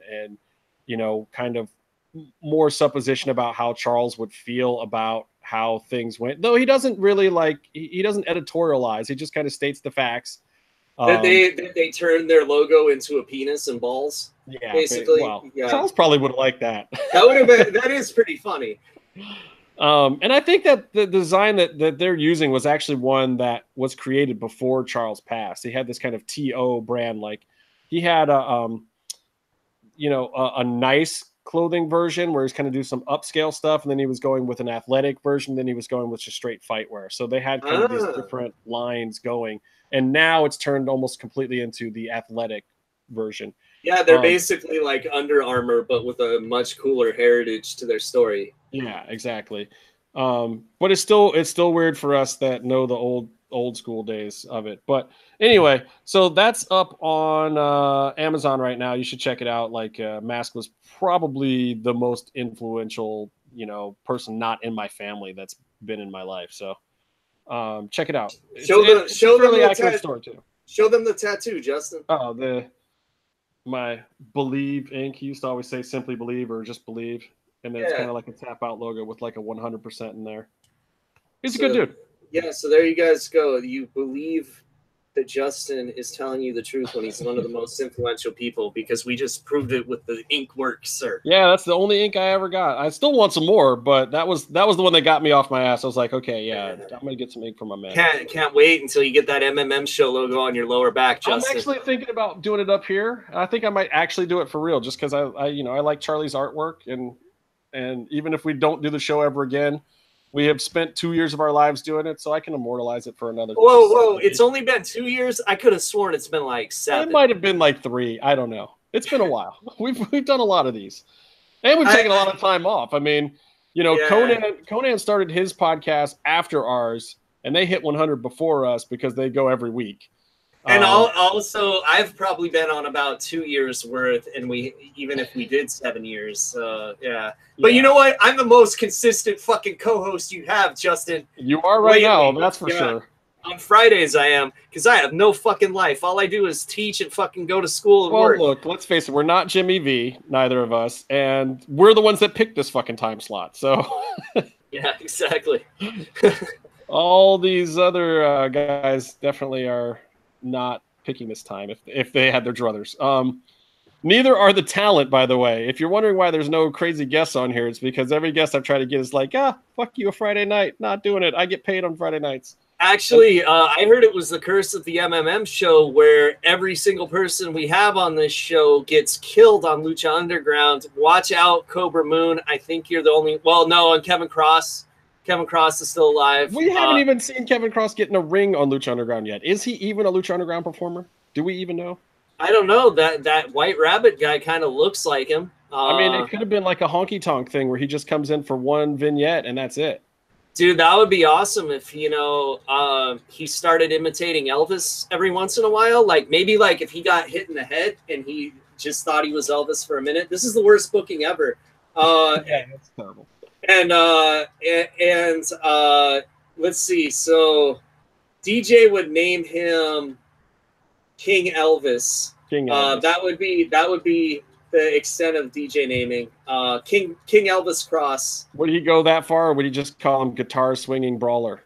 Oh yeah, he'd be Kevin Guitar. Kevin Guitar.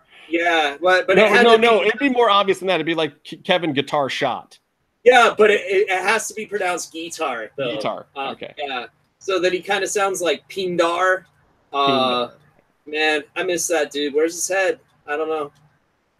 Pindar is Spanish for my zipper doesn't work, right? Yeah. I mean, it's like a false cognate in Spanish because it totally sounds like it should be something about like the dick or balls, right? But it's not a Spanish word. Buy up all of his masks. Steve Payne's selling off all his masks, right? I don't know about this because I don't put things on blast unless I know they're okay to put on blast. So I don't know what you're talking about. Nobody listens to this show. Yeah, that's true. That's true. All right, I was talking about the Contender. So this kid, Michael Moore, definitely is trying to get in everyone's heads. I feel like he got in McAllister's head a little bit. Yeah, I made a fucking documentary about him. And then this wasn't... I wouldn't say that Michael's fight was the best one, though I like Michael the best, and I think he's going to go far in this whole tournament setup. He does beat McAllister, but there was a lot of times where, you know, he would go in, he would make a great move, but then he would kind of stop. And I think he gets called out by Andre Ward in the follow-up episode, the next episode about it, where Andre was like, man, if you had come with the overhand left after the jab to the body, you know, you could have put him down, but you were too busy admiring your own work. Dude, that's why he would be an awesome Rudo. He needs to become a luchador because that's what Rudos do, dude. They do a move and then they like flex and shit. And that's what good guys can get their shit in. What up, Tex? Tex is in the chat room now too. What's going on? I don't know who Tex is, man. I don't know. Is that Texan Spaniard? Yeah. Yeah. I assume all of these people are Zeus King Dark with just like different names because everyone kind of looks like Zeus King Dark that listens to our show, pretty much. I don't know if I know what anybody looks like anymore. I don't pay enough attention. Oh no, because I've watched their podcast a few times too. So how many people have fucking podcasts now? Jesus, all of us, Casey. That's the whole point. You get a podcast and you just listen to other people's podcasts, and then they listen to your podcast, and it's it's basically a circle jerk of podcasting. Where's Andre Nichols' podcast? I want to hear that.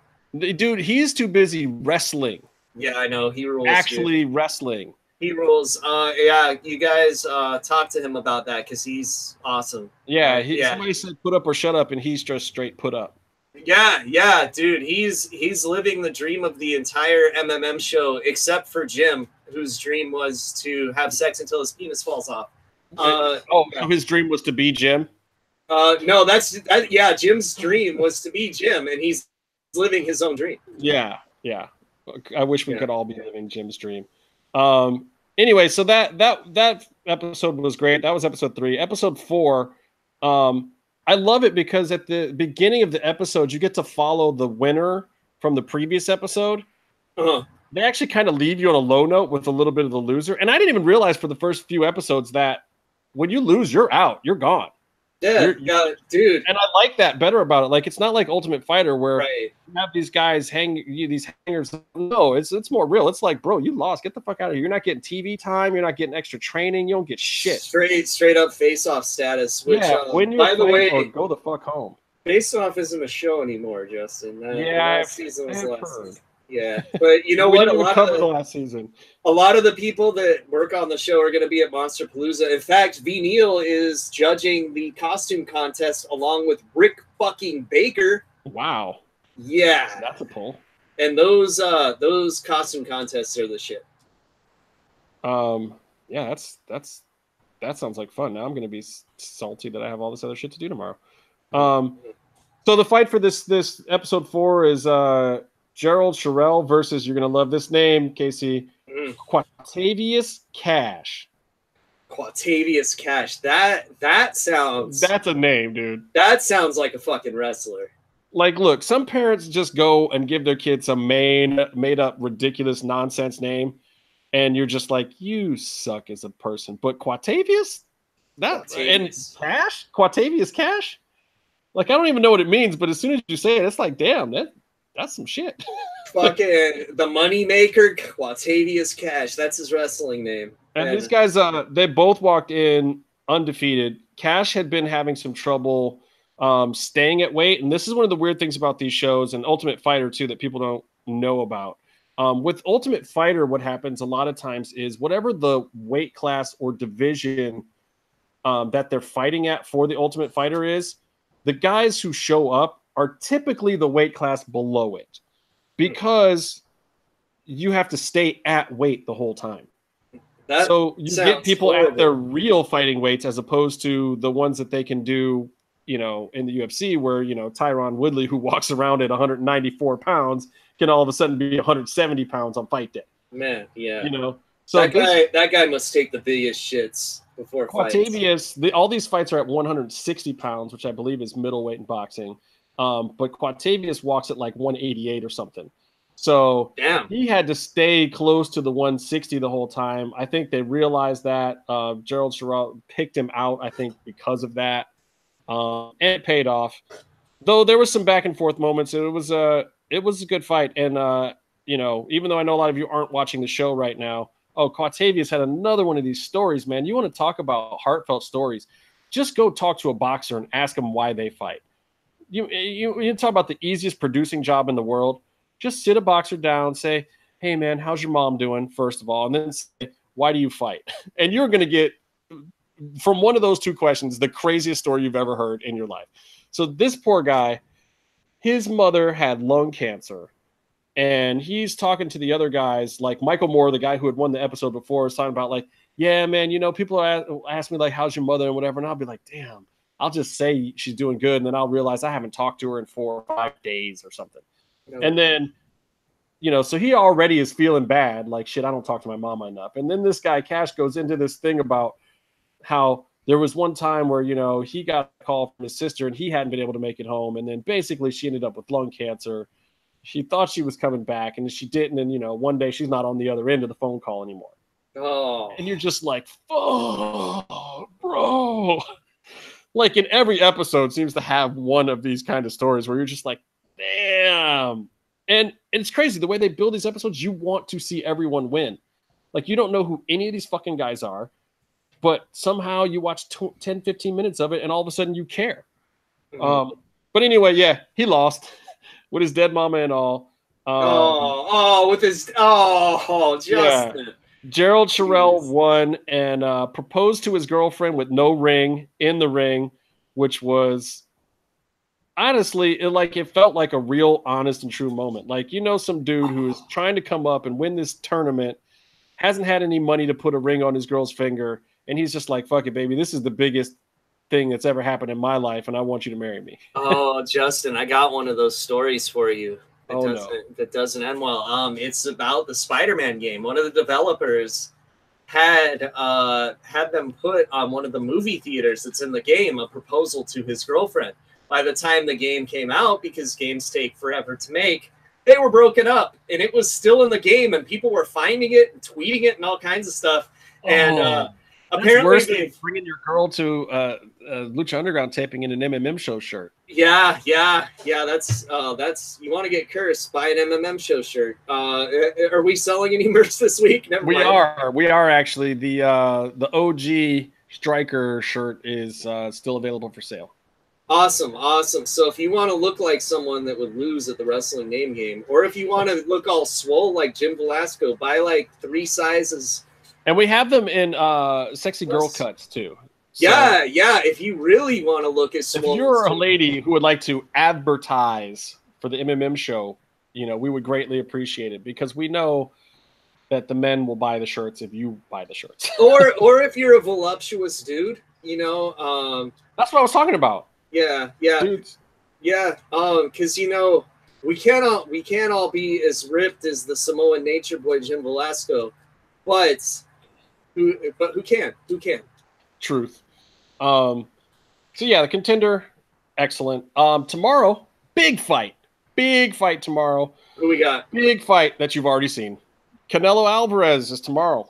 Oh, I'm gonna be at Monster Palooza. I thought you were talking about me punching a mummy in the face. No, they're the shittiest monsters. Triple G Canelo is tomorrow, part 2. Which is just a weird fight. It's like, look, everybody knows Triple G won the first one, basically, but then you've got this Adelaide Bird scorecard, which is just a travesty. Then Canelo gets into all sorts of weird, not USADA issues, but, testing issues, and hasn't done shit since the last fight. And now they're fighting again. And basically, I predict that Triple G is going to get a knockout, maybe 8th, 9th round, somewhere in there. He really has to. Like, he can't leave any doubt this time. He needs to just move on from this. He's going to get the paycheck. Canelo is tainted goods at this point. Yeah, him even doing this fight is damaging his brand, in my opinion. But yeah, it's like they both kind of need out of this at this point. But it's also the best paycheck for either of them that they're going to get. Right. Well, with Floyd not fighting, yeah. I don't even know who's left for Triple G after this. Like maybe Charlotte Twins, or I don't know, Saunders or somebody. There's just like Triple G needs some other guys to come up and really put it in his face. They should just have him box a bear. But at the same time, I'm gonna watch. I'm interested to see how it goes. But again, I don't see this being an issue for Triple G, even though he's a little older at this point. I think Natty's gonna definitely has the legs and the stamina that he's just gonna put work in, and I think he's gonna go harder sooner this time. I think after that last experience, he's not gonna leave doubt this time. I think he's gonna press the pace and make some real moves, do some real things. Yeah, I'm also pulling for Gunter Gerst Gelmsley. That's his name, right? No, his real name is Levesque. Oh, okay. Terrible. Horrible things we're doing. So anyway, that'll be interesting, but that's my prediction. I'm going to go 9th round. Triple G knockout 9th round. All right. I can never bet on a guy named fucking Cinnamon. So Cinnamon Steven Cinnamonson. Okay, that's gonna be your Wang name. We've decided. Cinnamon.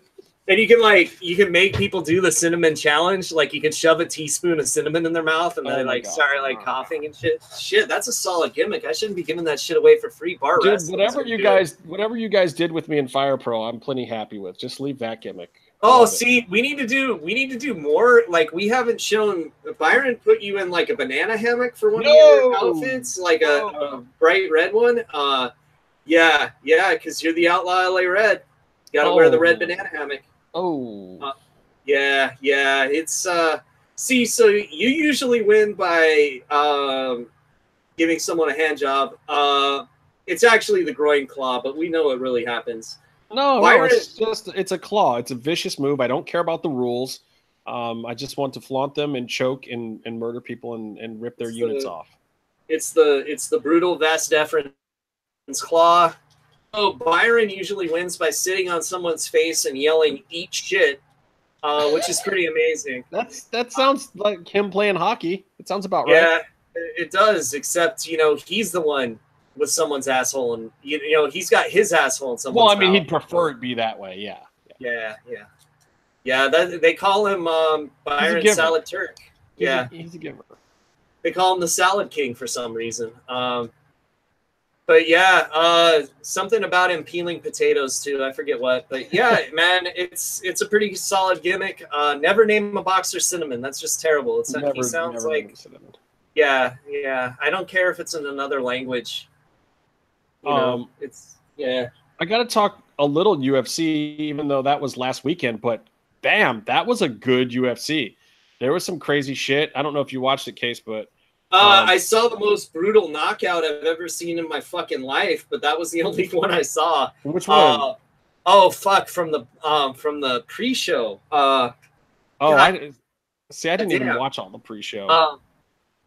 Damn, there was a pretty brutal knockout there that probably got knockout of the night. There was a bunch of crazy shit. There was Tatiana Suarez beat the holy fuck out of Carla Esparza. Just made shit! Didn't we both have Carla Esparza? Absolutely, we absolutely did.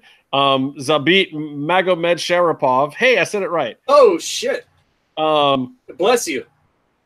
Okay, so first Aljamain, the man, he hits the first leg crank of the night. It's basically like a knee bar thing, but he rolled into it and got it on the mat.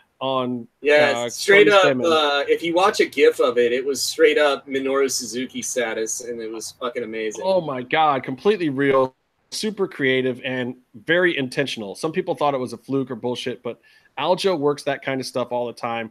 Aljo's biggest problem to me has been that he hasn't really been applying himself. But you could just see this whole time he was looking for angles, he was working angles. And I'd love to see the kid get a good run now because he was on a little losing skid there. And you don't luck into a fucking leg lock. You might luck into an ankle pick that you also end up giving your leg up to the other guy. Yeah, I mean, he lucked into a position, but seeing that as a possibility right there was definitely skill.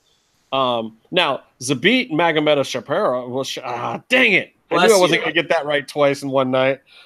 Magomed Sharapov. Oh shit! I just unlocked the Spider-Man 2099 costume. Oh shit! Oh, I like 2099. Yeah, he's the man. I actually read that for a while. I'm gonna tweet this costume right now. So Zabit also got a similar version of the move, the more standard version, and completely set it up like 4 moves in advance. Like he's playing chess with these guys. This Zabit dude is legit and scary and still needs a fucking nickname, as we discussed last week. But it was that fight went down exactly as we predicted. Also, Jim Miller and Diego Sanchez both picked up wins over their respective average white guys who were white guys named White and were very average. Mm-hmm. They were kind of gimme fights for those dudes. Jim Miller is the first to hit 30 wins, I think, in the UFC after that fight. Something crazy. Wow.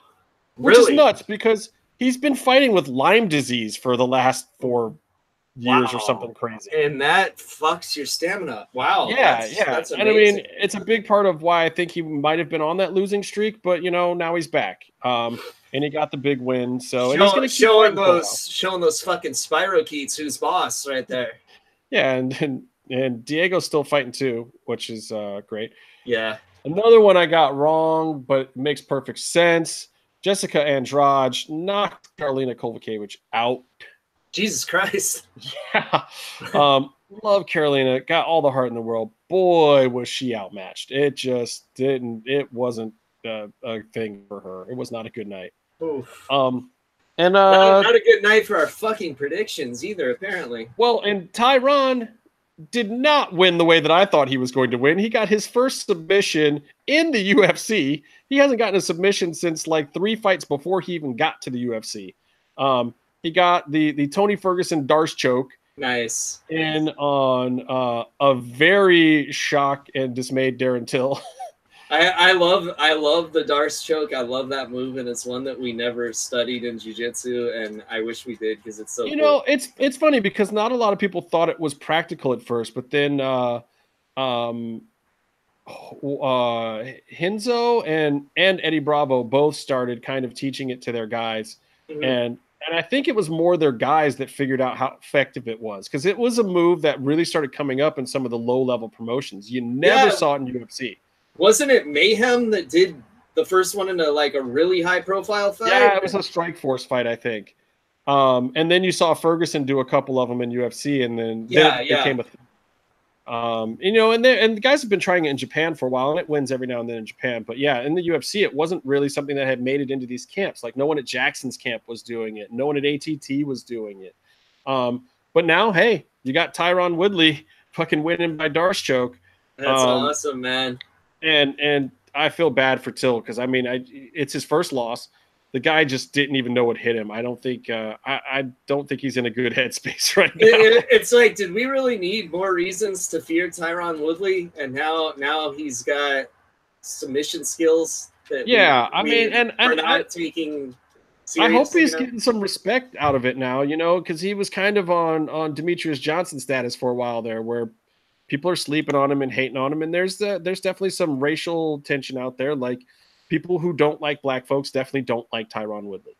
And he came out repping Ferguson with his entrance music this week, and and then you got this Colby Covington thing looming, and Colby is friends with Trump. Like I feel like we're heading to the race war fight between Colby Covington, Jim's favorite, and Tyron Woodley. Oh, how awesome would it be for Tyron to fucking murder that guy? Oh my god, that would be so amazing.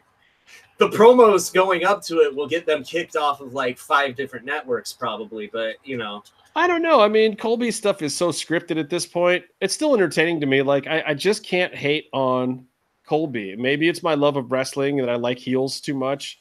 I can't hate on the guy. I don't agree with anything that he's saying. But I also don't know if he does.